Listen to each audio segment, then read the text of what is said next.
네, 오늘의 전국 상황 두 분과 짚어보겠습니다. 이창근 국민의힘 하남을 당협위원장, 설주환 전 민주당 법률위 부위원장 나오셨습니다. 안녕하세요. 네, 안녕하세요.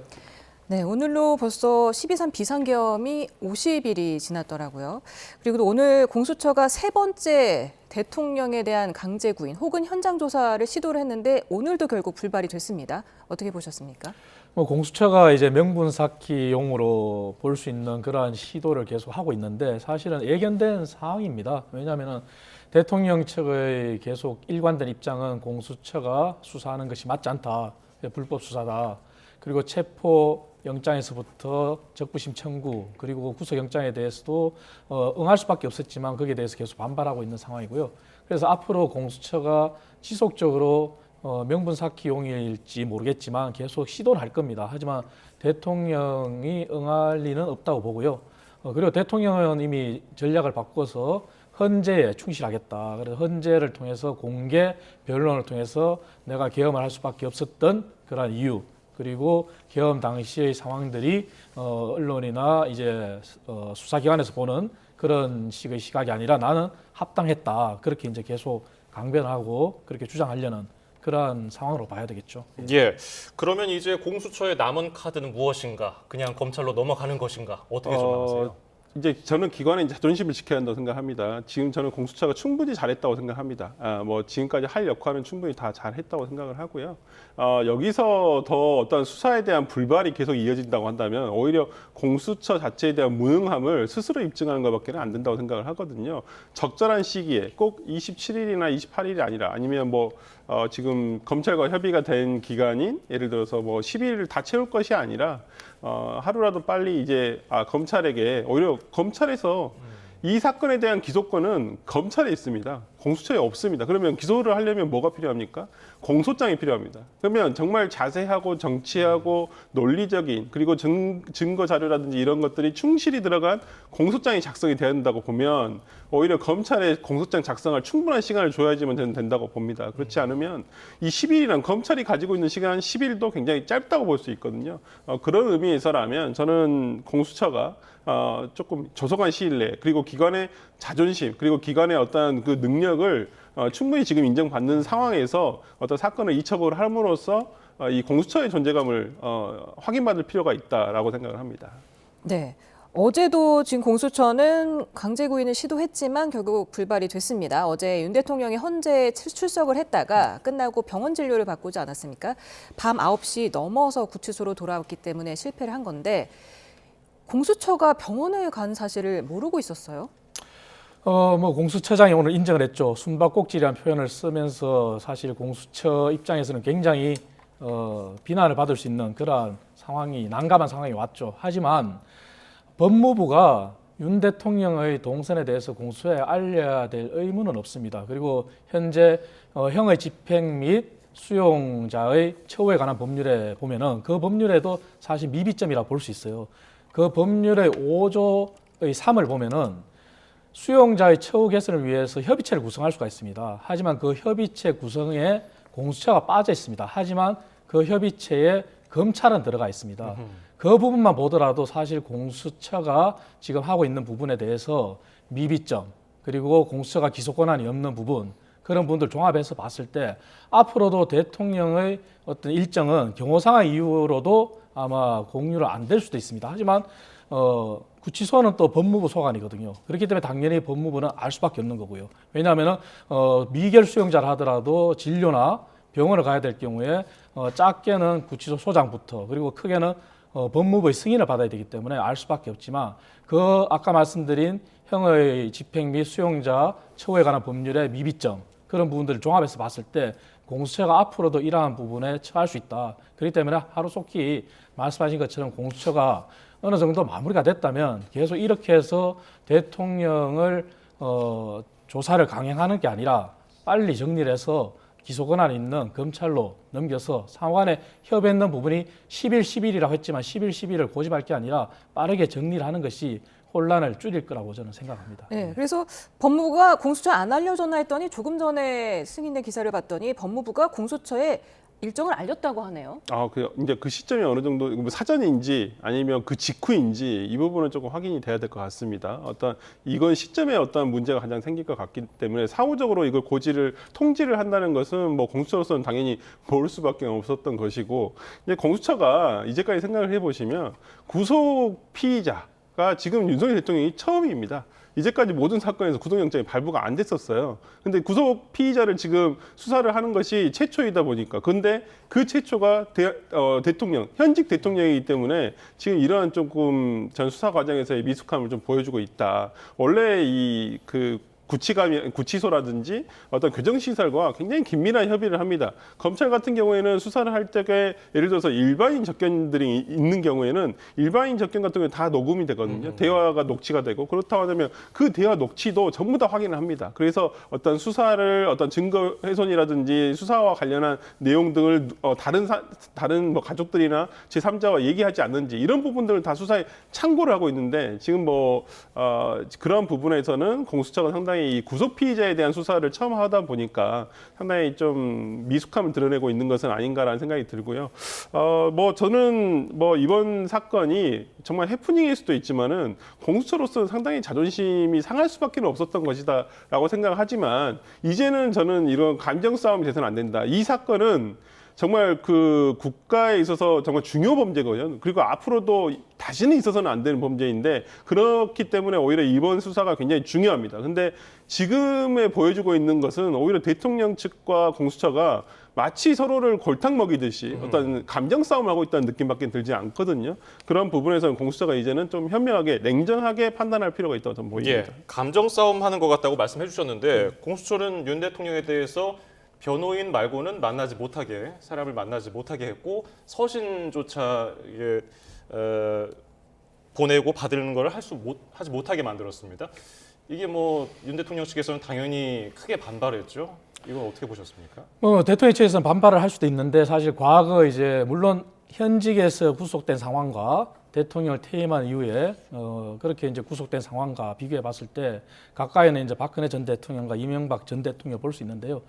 변호인 외 접견 금지 그리고 서신 금지까지도 봤을 때, 사실 아까 말씀드린 형의 집행 및 수용자 처우에 관한 법률을 보면은 서신과 관련된 경우는 미결 수용자의 경우 변호인 이외의 사람으로부터 오는 서신에 대해서는 검열을 통해서 허용을 할 수가 있습니다. 검열이라는 부분이 들어가지만, 하지만 검열을 해서 허용을 할 수 있음에도 불구하고 그것조차 막았다 하는 것은 사실 조금 과도한 측면이 없지 않나 하나 생각이 드는데, 예.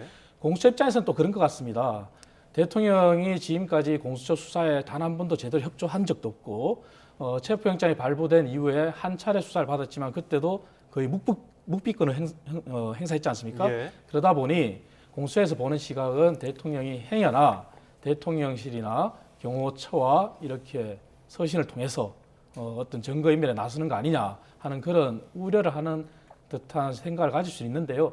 하지만 과거와 비교했을 때 그 서신 부분도 법이 허용하고 있는 부분인데도 불구하고 사실 과도하게 결정하는 것은 향후 또 인권의 논란도 있지 않나 그런 생각도 들고요. 하지만 변호인의 접견과 관련해서는 미결 수용소는 전혀 시간이나 횟수의 제한이 없습니다. 그렇기 때문에 공수처도 본인들이 정말 숨바꼭질한 표현을 하는 것처럼 대통령과 계속 이렇게 밀고 당기고 할 게 아니라 마무리가 빨리 될 수 있다면 빨리 마무리해서 검찰로 넘기는 게 빨리 답이라고 생각합니다. 예. 네, 어제 저녁 7시쯤에 진료 예약이 돼 있었던 것으로 전해지고 있는데요. 어제 오후 4시 40분쯤에 헌재를 빠져나와서 그 인근에 있는 병원으로 가지 않았습니까? 네. 이 부분에 대해서 오동훈 공수처장이 일정 부분은 좀 수사 회피로 본다 이렇게 밝히기도 했었고, 심야 조사가 불가능하기 때문에 오늘은 아예 오전부터 대기를 하고 있었단 말이에요. 강제 구인이 안 되면 현장 조사라도 하겠다면서 이 구치소 안에 조사실까지 마련을 했는데 네. 이제 다 무산된 게 아니겠습니까? 어떤 걸 더 할 수 있나요? 지금으로서는 더 이상 조사는 그러니까 불가하다고 보여요. 근데 저는 공수처가 계속 강제 구인을 시도하고 있다고 하는데요. 그러면 억지로 끌어내 가지고 그러면 그 공수처 검사 앞에 앉혀놓는다 손 치더라도 지금 대통령 측에서는 계속 진술 거부를 하겠다라고 명확하게 의사를 표현했잖아요. 예. 그렇다고 한다면 더 이상 얻을 게 없고 그냥 공수처 검사는 질문지를 그냥 읽으러 간 거고요. 거기에 그래서 답을 계속 묵묵부답 진술 거부한다라는 표현밖에 쓸 수밖에 없는 거예요. 그렇다고 한다면 실제적으로 공수처도 지금 상황에서 더 이상 수사가 진전될 수 없다는 것을 저는 알고 있을 거라고 보입니다. 아니 강제 구인한다고 해서 어떤 수사라는 것이 데려다 놓는다 해서 다 얘기를 하는 건 아니지 않습니까? 그렇기 때문에 저는 공수처에서도 더 이상 수사와 관련한 어떤 효과적인 방법을 찾지 못한다고 한다면 아니면 정말 대통령이 말을 할 수밖에 없는 어떤 정말 결정적인 증거를 제시하지 못한다고 한다면 더 깊은, 더 폭넓고 어떤 더 세밀한 수사를 위해서라도 저는 검찰의 이처벌하는 얘기를 지금 지속적으로 계속 반복하고 있는 부분은 없지 않아 있습니다만은 저는 공수처가 좀 결단을 해야 될 시점이 저는 다가왔다라고 생각을 합니다. 예. 그러면 검찰로 넘어갔을 때 엄연히 따지면 검찰도 내란죄에 대해서는 수사 권한이 없고요. 뭐 기소 권한은 지금 대통령에 대해서 유일한 집단이라고 하지만요. 윤 대통령이 검찰 조사에는 응할까요? 지금까지 뭐 윤 대통령 측의 뭐 변호인의 말씀들을 다 종합해 봤을 때 사실 대통령은 헌재를 통한 공개적인 변론, 내가 왜 계엄을 할 수밖에 없었고, 그리고 나는 법치주의자로서 대통령이 생각하는 헌법과 법률에 대한 인식, 그리고 계엄 당시의 상황에 대한 대통령 일관된 주장을 공개적으로 이렇게 펴는 게 낫겠다 생각했기 때문에 헌재 변론도 어제 전격적으로 출석했지 않겠습니까?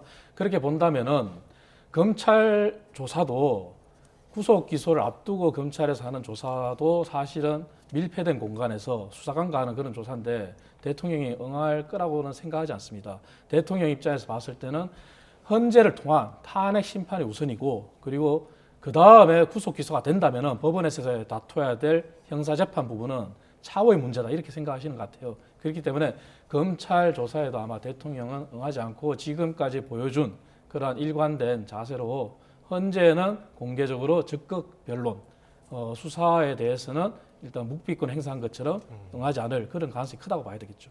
네, 공수처는 또 10시 반부터 대통령실과 관저를 압수수색하는 걸 시도를 했는데 결국 또 이것도 무산이 됐습니다. 네, 그러니까 지금 물적 증거를 확보하기 위함인데 뭐 저는 이 부분은 상당히 대통령한테도 불리한 요소라고 봅니다. 지금 계속된 압수수색 실패가 이어지면서 저는 지난번 구속영장 발부의 사유에서 증거인멸의 우려를 지금 법원에서 들고 있었거든요. 당시 영장 담당 판사가 발부의 사유를 증거인멸의 우려라고 하지 않았습니까? 그러니까 저는 이 부분도 상당히 포함되어 있다고 봅니다. 계속적으로 지금 대통령실이라든지 그다음에 안가에 대한 어떤 그 압수수색도 지금 거부당했고요. 그다음에 한남도 관저에 대한 것도 지금 안 되고 있는데 어찌 보면 주거지, 피의자의 주거지에 대한 거, 그다음에 피의자의 사무실에 대한 압수가 가장 우선적이고 기초적인 압수가 될 텐데 지금 그게 안 되고 있다는 부분은 상당히 좀 이 수사에 있어서 가장 어려움이 있을 문제다. 왜냐하면 이 사건에 있어서 어떤 물적 증거가 얼마나 확보됐는지 모르겠습니다만 대통령에 대한 물적 증거는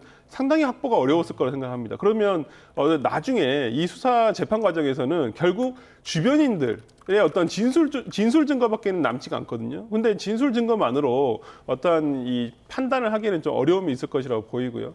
그렇다고 한다면 저는 대통령실이란지 그다음 관저 그리고 안가, 대통령이 들렸다고 하는 안가 이런 부분에 대한 저는 CCTV라든지 이런 여러 가지 특히나 비화폰에 대한 내용들 이런 부분 등이 좀 확인이 돼야 될 부분인데 지금 공수처가 그걸 그러니까 완료를 하지 못하고 있는 부분은 조금 아쉽다고 할 것이고요. 지금 예, 비화폰 서버 확보를 위해서 압수수색을 나섰다고 했는데 네. 오늘 김성훈 경호처 차장이 내란 혐의 국정조사 청문회에 가서 이렇게 얘기하지 않았습니까? 비화폰 서버는 특성상 자동으로 삭제된다. 그럼 이미 삭제됐다는 건가요? 뭐 그 말대로라면 삭제가 됐을 수도 있는데 자동 삭제라는 것이 얼마간의 시차를 두고 삭제가 됐는지 그러면 삭제가 됐다고 하면 원본 데이터 자체도 삭제가 되는 것인지 아니면 이런 부분에 대해서도 검증을 해야 되지 않겠습니까? 그러니까 지금 김성훈 차장의 말을 전부 다 저는 신뢰할 수는 없다고 봅니다. 이분의 말을. 그러니까 이분도 어찌 보면 피혐의자일 수도 있고요. 그다음에 비상계엄 과정에서 대통령의 동선을 분명히 확인했을 사람으로 알고 있을 사람이기 때문에 당시에 어떤 이러한 과정을 확인할 수 있는 사람이고 또 경우에 따라서는 지금 특수공무방해죄에 피의자이기도 합니다. 그렇다고 한다면 이분의 말을 그대로 다 고지고대로 믿을 수는 없다고 할 것이고요. 제3자인 수사기관에서 이 뭐 비화폰 서버라든지 이런 부분에 대해서 확인을 한 다음에 정말 삭제가 됐구나라는 것을 확인을 통해서만 우리가 그 어떤 신뢰성을 가질 수가 있다라고 본다는 측면에서는 저는 대통령실이라든지 한남동 관저에 대해서 계속적으로 이렇게 계속 거부를 할 것인가. 전 경호처에서도 이 부분을 계속적으로 강행하게 된다면 경호처에 대한 수사부터 일단 시작을 해야 되는 건 아닌가라는 생각이 듭니다. 예, 공수처는 압수수색을 어쨌든 추가로 시도하는 방안도 검토 중이라고 하는데 실효성이 있을 거라고 보세요? 지금 현재 상태로서는 실효성이 없다고 봐야 되겠죠. 왜냐하면 경호처도 사실 뭐 알려진 것처럼 김성훈 경호처장 직무대행이 업무에 복귀한 뒤로 사실 다시 강경한 태도로 대응으로 바뀌었다고 봐야 됩니다. 그리고 경호처는 압수수색에 대한 어떤 법적 요건을 들어서 불을 하는 상황이고요. 그렇다면 앞으로도 아마 그냥 이렇게 계속 반복되는 이러한 악순환만 올 텐데요. 그래서 과거에도 그렇고 윤석열 대통령 이 계엄 사건과 관련해서도 사실 자료를 이미 제출한 형태로 받았지 않겠습니까? 그렇기 때문에 아마 이러한 압수수색이 계속 시도한들 진행이 될 일은 없다고 보고요. 그럼에도 불구하고 이번 준차대한 국가적인 사안이기 때문에 하루속히 검찰로 빨리 사건을 넘긴다면은 제3의 대안을 찾아야 되겠죠. 그 대안이라는 것은 비화폰 얘기가 계속 나오고 있는데 비화폰 회의로 말고도 사실 또 중요한 부분이 뭐 대통령실이나 관저 출입 명단일 수도 있습니다. 그러한 부분들도 종합해서 봤을 때는 빠르게 대안을 찾는 게 옳지 계속해서 반복된 압수수색은 오히려 국민들 보기에도 피로감만 준다. 그렇게 저는 보고 있습니다. 그렇다면 경호처가 검찰의 압수수색은 응할 거라고 보시는지요? 경호처 당연히 응하지 않겠죠. 당연히 응하지 않겠지만 그래서 아까 말씀드린 대로 자료 이미 제출 부분도 사실 중대한 부분이고 그리고 지금 경호처도 사실은 그간에 이번 체포영장을 계기로 내부에 굉장히 많은 논란이 있었지 않습니까? 김성훈 경호처 차장이 이제 직무 복귀한 뒤에도 사실 내부에서 부장급이상 간부들이 그게 반발하는 기류도 있었고 함께 열린 토론하자는 경우도 있었습니다. 그렇기 때문에 아마 내부에서도 어떠한 형태로든 어떤 검찰이 다른 형태의 어떤 제안이 온다면은 거기에 따른 변화가 있지 않을까 그런 생각도 해봅니다. 네. 예. 자, 이제 헌정사 처음으로 탄핵 심판에 어제 윤 대통령이 출석을 했는데 저희가 뭐 계속해서 보도해드리고 있습니다만은 비상계엄 사태와 관련해서 여러 가지 제기되는 의혹들 전면 부인하는 발언을 했습니다. 먼저 어떻게 보셨는지 좀 들어볼까요? 대통령이 저는 스스로 참석을 하는 것이 맞다라고 저는 기존에 말씀을 드렸고요. 그런 면에서라면 일단 직접 참석을 통해서 누구보다도 본인도 그런 말씀을 하셨지만 누구보다도 이 사건을 가장 잘 아는 당사자로서 어떤 사실 입증이라든지 그 다음에 어떤 그 배우의 어떤 이러한 그 배경 그리고 왜 이렇게 해야만 했던 것인가에 대한 정확한 얘기를 해줄 수 있는 사람은 대통령 당신밖에는 없다고 생각을 하거든요. 예. 그렇다고 한다면 저는 직접 출석한 부분은 잘 하셨다. 하지만 그 내용에 있어서 변론 과정에서 지금 태도는 상당히 변호사인 제가 보더라도 진술이 많이 우리가 소위 말하면 손을 탔다. 그러니까 기존에 처음에 관련자들의 진술과 대통령이 어제 헌법재판소에 나와서 한 진술이 논리적으로 맞지가 않습니다. 그리고 서로 상충되는 내용도 있습니다. 그리고 대통령 스스로도 지난 영장실질심사에서 최상목 권한대행에 대해서 쪽지를 준 것에 대해서 물어봤었을 때 본인은 기억이 정확하지 않다고 그랬어요. 그것은 본인이 줬을 수도 있고 아니면 제3자가 줬을 수도 있는 부분이에요. 근데 그걸 기억이 명확하지 않다고 그랬는데 그 당시에는 대통령 변호인단에서는 쪽지를 준 사실이 없다 그랬습니다. 근데 어제 나와서는 쪽지를 준 사실이 없다라고 돼 있어요. 그러니까 지금 대통령의 어떤 진술 자체가 조금은 뭔가 그 기존의 어떤 변호인단과 맞춰지지 않았던 진술들이 저는 진술이 오염되고 있다고 생각을 하거든요. 우리가 수사 과정에서 진술의 신빙성은 사건이 발발했을 때부터 멀어지면 멀어질수록 신빙성은 떨어집니다. 근데 지금 대통령과 그다음에 그 당시에 나왔던 국무총리 그다음에 당시에 참여했던 군인들 장성들의 진술, 국회에서 나온 진술과 지금 헌법재판소에서 대통령이 하는 진술과는 너무나 배치가 되고 또 하나는 대통령이 마치 부하들에게 어떤 책임을 떠넘기는 듯한 어떤 발언을 하시는 것이 상당히 저는 본인한테 그렇게 유리할 것만 같지는 않다라는 생각이 들었습니다. 네, 지금 말씀하신 쪽지, 그러니까 비상입법기구가 적혀 있는 쪽지를 최상목 권한대행에게 줬느냐 안 줬느냐가 어제 질문이 나왔었는데 윤 대통령이 준 적이 없다고 말을 했는데 지난달에 최상목 대행이 했던 말을 다시 한번 복기를 해보면 윤 대통령이 저를 보시더니 참고하라고 말했고 그때 옆에 누군가가 저에게 자료를 하나 줬다. 이렇게 얘기를 하기도 했고 또 17일에는 실무자가 저에게 준 참고 자료였다. 이렇게 말을 했습니다. 그러니까 대통령이 직접 주지는 않았지만 이제 대통령이 줬다고 일단은 판단을 한 것 같아요. 대행은. 어떻게 보셨습니까? 사실 그 부분은 이제 가장 중요한 부분이 될 수밖에 없는 게 이번 계엄의 위헌 부분이 핵심이 사실 국회와 관련된 부분입니다. 비상입법기구와 관련된 쪽지 든 문건이든 그 부분도 있지만 사실 거기에 앞서서 포고령 1호도 사실 국회에 관한 정치 행위 금지 부분입니다. 그리고 또 하나가 이제 국회의원 체포와 관련된 부분이죠. 그래서 이 모든 게 국회에 관한 견제, 국회에 관한 입법부가 계엄의 대상이 아닌데 그게 포함이 된 부분에 해당되는데요. 사실 최상목 권한대행도 이제 말이 약간씩 달라진 것도 사실입니다. 그리고 대통령이 지난 구속영장 실질심사 때 했는 내용이랑 어저께 헌재산 내용이랑도 조금 말이 달라졌고요. 하지만 대통령 입장에서는 본인의 방어권 때문에 본인의 기억대로 헌재에서 재판정에서 이제 최종적으로 말한 것이 본인의 주장이다 이렇게 주장할 수 있겠죠. 그것은 내가 직접 전달한 적이 없다. 내가 작성한 적도 없다. 그 얘기겠죠. 하지만 최상목 권한대행이 처음에는 이제 대통령으로부터 전달받았다는 거고 그 다음에는 이제 참모가 받아서 자기가 그걸 꺼내봤다는 거고 그래서 물론 이 모든 것이 다시 한번 법정에서 형사재판법정이든 헌재에서 변론한 대로 그대로 갈지 만약에 권한대행이나 또 다른 사람이 정인으로 채택됐을 때 어떻게 진술할지는 두고 봐야 될 것 같습니다. 하지만 헌재나 법원이나 지금 또 한 측면에서는 국회에서 또 지금 국정조사가 이루어지고 있습니다. 청문회가 이루어지고 있고요. 이 세 개 축을 놓고 본다면은 이 세 개 축의 변론들이 아마 서로 상충되는 부분들은 법원과 헌재에서 판단하지 않을까 그렇게 생각합니다. 예, 그 비상입법기구 관련 쪽지 얘기를 계속 해보면은 김용현 전 장관은 자신이 쓴 거라고 변호인을 통해서 밝혔단 말이에요. 그러면 내일 4차 변론기일에서 김용현 장관이 증인으로 나오는데 네. 여기서 어떤 좀 실마리가 나올까요? 아마 지금 상황으로 봤을 때는 대통령의 진술을 뒷받침하는 아마 진술을 하지 않을까 싶습니다. 본인이 썼고.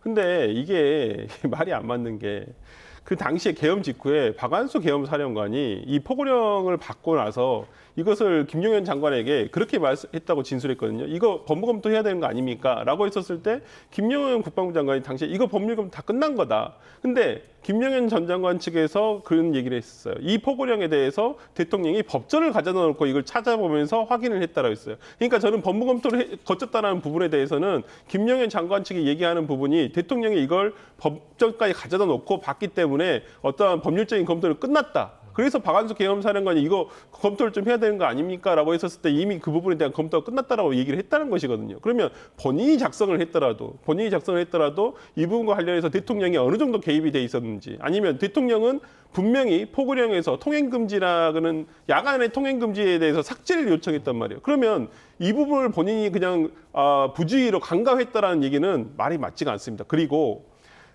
대통령 측에서 어떤 김용현 국방부 장관이 어떤 과거의 긴급조치 시절, 군사독재 시절에 있었던 어떤 긴급조치에 대한 것을 잘못 베껴서 그랬다. 근데 그 말도 논리적으로 맞지가 않는 게 포고령 1호에 보면요. 지방의회의 정치활동을 금지하는 지방의회가 들어가 있습니다.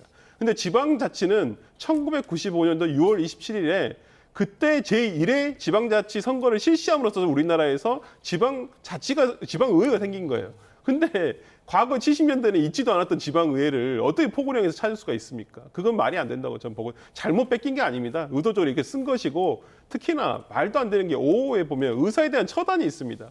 근데 과거에 우리가 의사에 대한 처단이 있었었나요? 저는 이런 부분과 관련해서는 상당히 궁색할 수밖에 없을 것이고 내일 김영현 국방부 장관이 어떤 그 헌법재판소에서의 증언이 상당히 신빙성이 떨어지는 어떤 위증에 가까운 얘기를 계속 한다고 한다면 그 자체가 헌법재판소에서도 상당히 받아들이기 어렵다고 한다면 어떤 윤석열 대통령 측에 유리하게 어떤 반영되지는 않을 것이다 그렇게 봅니다. 네, 방금 말씀하신 것처럼 김용현 전 장관과 대통령 측이 포고령 1호에 관해서는 서로 책임을 좀 떠넘기는 듯한 모습을 보였는데 내일은 어떤 입장을 취할 것으로 보십니까? 사실 김용년 전 장관의 변호인이 처음에 얘기했는 것이 그겁니다. 이제 말씀하신 것처럼 포고령 부분이 대통령께서 다 검토하고 수정을 했다. 하지만 일반인들의 통행금지와 관련해서 빼라고 하셨다. 그래서 사실 그때 당시에는 대통령을 옹호하는 그러한 해명으로 비춰졌죠. 하지만 그 뒤에 봤을 때는 옹호가 아니라 오히려 대통령한테 해가 되는 그러한 변론이었다 이렇게 봐지는데요.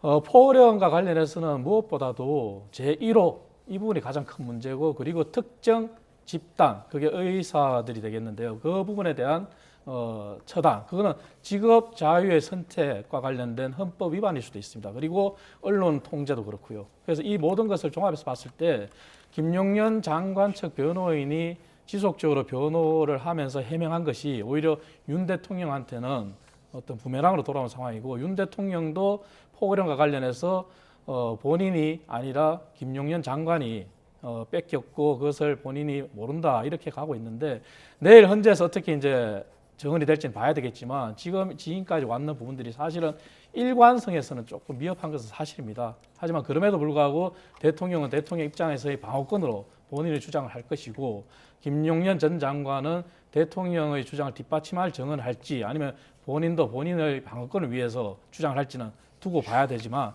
헌재에서 이 모든 것을 종합해서 보고 있을 거라고 저는 생각합니다. 예. 그런데 검찰이 김용현 전 국방장관으로부터 포고령 1호 작성을 할 때 사용한 노트북 컴퓨터가 파쇄됐다는 진술을 확보한 것으로 전해졌거든요. 그러면은 좀 증거를 확보하는 데 있어서 증언 말고는 좀 뚜렷한 게 없지 않습니까? 그러니까 물리적으로 지금 노트북을 파손했다는 거 아니겠습니까? 자신의 비서를 했던 행정관을 통해서 지금 물리적 파손을 했다는 건데 이제 그 자체로서 어떤 보면 그 노트북을 통해서 얻을 수 있는 것은 조금 전 제한적이라고 봅니다. 굉장히 어려울 수 있다라고 생각을 하고 이 과정이 지금 그 김용현 장관 측도 상당히 전 당황했다고 보는 게 지금 보석 신청을 하고 있거든요. 근데 어떤 보석 신청을 하고 있는데 보석에 대해서 설명하는데 증거인멸의 우려가 없다라고 얘기하고 있는데 이미 검찰에서는 다른 진술을 했단 말이에요. 근데 이러한 부분 등이 과연 상식적으로 법적인 시각에서 봤을 때 어떤 법 상식에 근거하더라도 이 사람이 진술이 앞으로 신빙성이 있나? 이런 부분들은 상당히 의문이 있습니다. 그러니까 재판정에서 하는 얘기든 헌법재판소 증인신문 과정에서 얘기를 하는 얘기든 간에 어쨌든 지금 뭔가를 본인이 숨기기 위해서 자신이 작성을 한 노트북을 아예 물리적으로 파손을 하라고 시킨 거 아니겠습니까? 그렇다고 한다면 이건 제가 봤을 때는 김용현 장관의 어떤 그런 앞으로의 어떤 증언의 신빙성 이런 것들은 굉장히 떨어질 수밖에 없다라고 생각이 됩니다. 네, 오늘 국회에서는 내란 혐의 국정조사 청문회가 처음으로 진행되지 않았습니까? 지금 1차 청문회에 모두 76명이 증인으로 채택이 됐었는데 윤석열 대통령과 김용현 전 장관 등 20여 명이 불참을 하면서 이게 맹탕 청문회에 그치는 거 아니냐 이런 얘기가 나오더라고요. 사실 국정조사에 대해서는 그간 논란도 있었습니다. 왜냐하면 국정조사라는 자체가 갖고 있는 한계가 있습니다.